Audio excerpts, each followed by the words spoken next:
Hello student, welcome to the accountancy गुरु।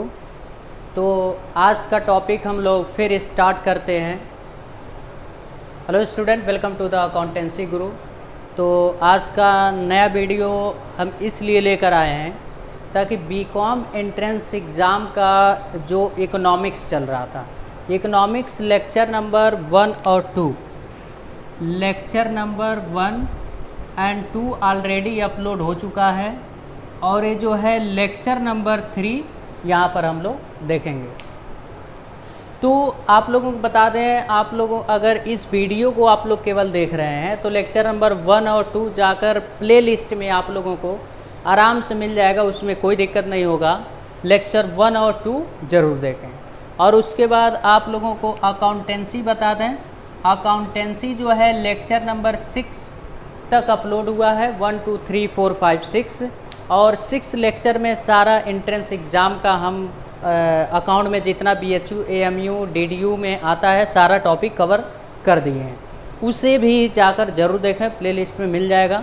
और industrial geography, industrial geography में आप लोगों को एक वीडियो मिलेगा, सारा टॉपिक उसमें एक ही वीडियो में कवर किए हैं, उसको भी जाकर देखें।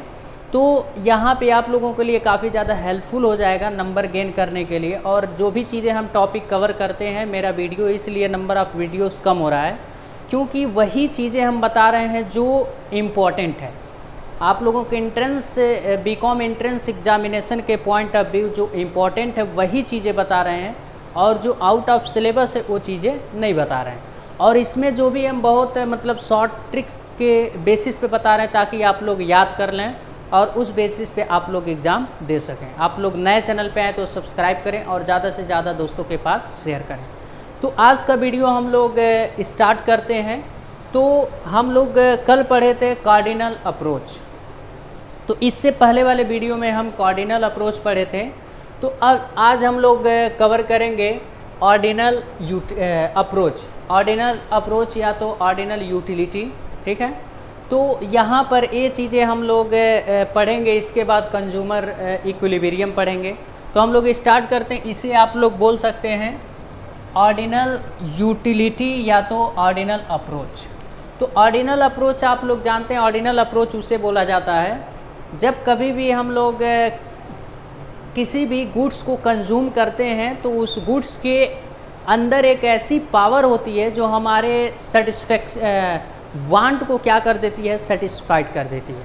तो जो सेटिस्फाई हमें हो जाता है उसी को क्या बोला जाता है, यूटिलिटी। तो यूटिलिटी दो पार्ट में डिवाइड कर दिया गया था, एक कार्डिनल यूटिलिटी और एक ऑर्डिनल यूटिलिटी। कार्डिनल यूटिलिटी आप लोग वीडियो में ज़रूर जाकर देखें, प्लेलिस्ट में मिल जाएगा। और आज का टॉपिक है हम लोगों का ऑर्डिनल यूटिलिटी।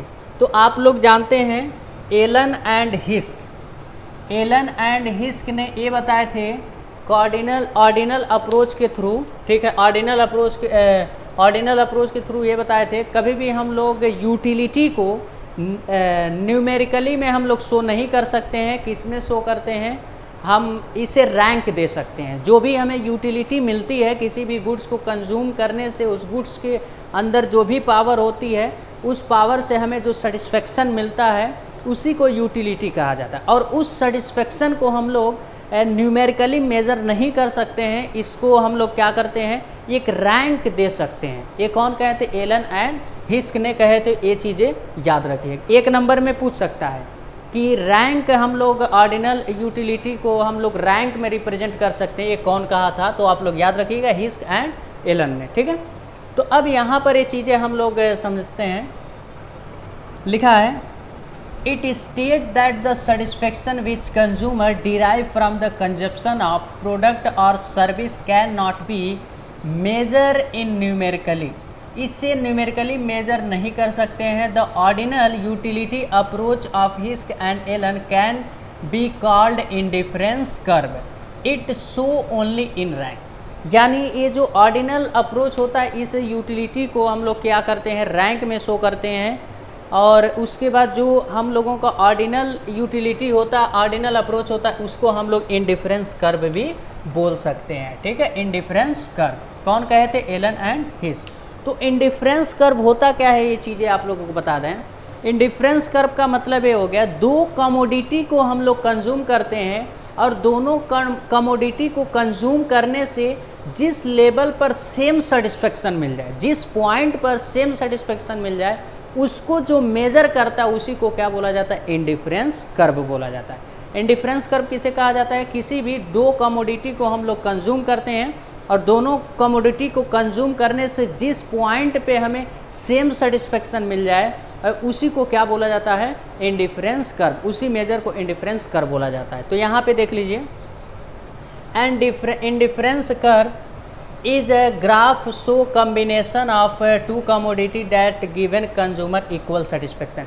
यानी ये ग्राफिकली क्या करता है? ये रिप्रेजेंट करता है कि एक कंज्यूमर है, वो दो गुड्स को कंज्यूम कर रहा है, उसे किस पॉइंट पे क्या दोनों गुड्स से सेम सेटिस्फेक्शन मिल रहा है, उसी को क्या करते हैं? रिप्रेजेंट करते हैं ग्राफिकली। ठीक है, तो अब यहाँ पर हम लोग इसके प्रॉपर्टीज़ पढ़ेंगे। तो हम लोग प्रॉपर्टी में इसके 4 प्रॉपर्टीज़ देखेंगे जो आप लोगों को दिखाई दे रहा है, 1 2 3 4। ठीक है, तो हम लोग पहले प्रॉपर्टीज़ देखेंगे। The indifference curve has a negative slope. The indifference curve has a negative slope. तो इंडिफरेंस कर्व जो होता है ऑलवेज निगेटिव स्लोप होता है। क्या होता है? ऐसे स्लोप होता है, क्योंकि यहाँ पे दो कमोडिटी है। देखिए, प्रोडक्ट ए है, प्रोडक्ट बी है। तो जैसे यहाँ पे देखिए, प्रोडक्ट ए को अगर 3 कंज्यूम करते हैं तो हम प्रोडक्ट बी को 1 कंज्यूम करते हैं तो सेम सेटिस्फेक्शन मिलता है। ठीक है, और उसके बाद यहाँ एक पॉइंट बन गया, और दूसरा प्रोडक्ट वाई को 2 कंज्यूम करेंगे तो 1 इसको सेक्रीफाइस करेंगे तो 1 इसको गेन करेंगे। ठीक है, तो इसका कितना? 2 कंज्यूम करेंगे। जब इसका 1 करेंगे तो इसका 3। जैसे जैसे इसको सेक्रीफाइस करेंगे वैसे वैसे इधर क्या करते जाएंगे? हम लोग अपना डिमांड बढ़ाते जाएंगे। तो ये देखो, जब इसका हम लोग पॉइंट ए बी सी यहाँ पर देखेंगे तो ये हमेशा क्या बनेगा? ये निगेटिव स्लोप होगा। क्या होगा? Negative slope. Indifference curve is always negative slope because 1 sacrifice commodity and 1 commodity gain. एक कमोडिटी सेक्रीफाइस करेगा, दूसरा कमोडिटी क्या करेगा? गेन करेगा। इसलिए क्या बनता है? निगेटिव स्लोप बनता है। ठीक है, तो पहला प्रॉपर्टीज आप लोगों को समझ में आ गया। दूसरा property, indifference curve can not cut each other. यानी जैसे यहाँ पे देखिए, ये जो कट कर दिया, इंडिफरेंस कर्व जो है यहाँ से कट हो गया। यहाँ क्या हुआ है? ये दोनों आपस से कट हो गया।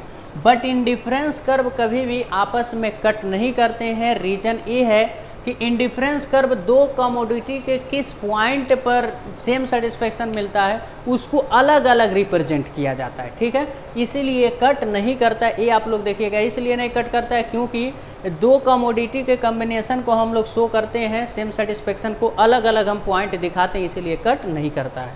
तो फिर देखते हैं थर्ड जो है, the higher the indifference curve the higher is the level of satisfaction.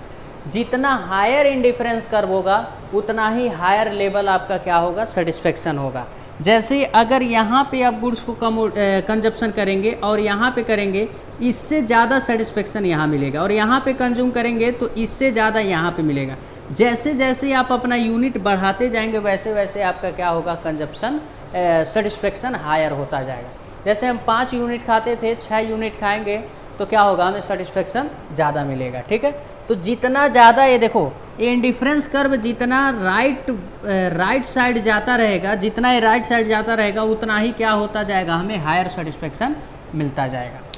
तो अब यहाँ पर देखते हैं, कॉन्वेक्स टू द ओरिजिन, यानी इंडिफरेंस कर्व हमेशा क्या होता है? कॉन्वेक्स टू द ओरिजिन इसी टाइप के होता है। इसलिए होता है, रीजन ये होता है, दो कमोडिटी के कम्बिनेशन को हम लोग शो करते हैं और एक कमोडिटी को हायर हम लोग डिमांड करेंगे तो दूसरे कमोडिटी को कम डिमांड करेंगे, फिर पहले कमोडिटी के थोड़ा सा सेक्रीफाइस करेंगे तो दूसरे को गेन करेंगे, फिर इसको सेक्रीफाइस करेंगे, इसको गेन करेंगे। इसीलिए हमेशा क्या होता है?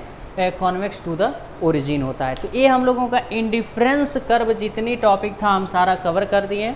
तो आप लोग नए चैनल पे आए तो सब्सक्राइब करें, ज़्यादा से ज़्यादा दोस्तों के पास शेयर करें। तो यहाँ पर ये हम लोगों का एंट्रेंस एग्ज़ाम के पॉइंट ऑफ व्यू बहुत इंपॉर्टेंट है, ये इंडिफरेंस कर्व का प्रॉपर्टीज़। तो हम लोग जल्द ही नेक्स्ट वीडियो में मिलते हैं कंज्यूमर इक्विलिब्रियम लेकर। ठीक है, thank you for watching my video.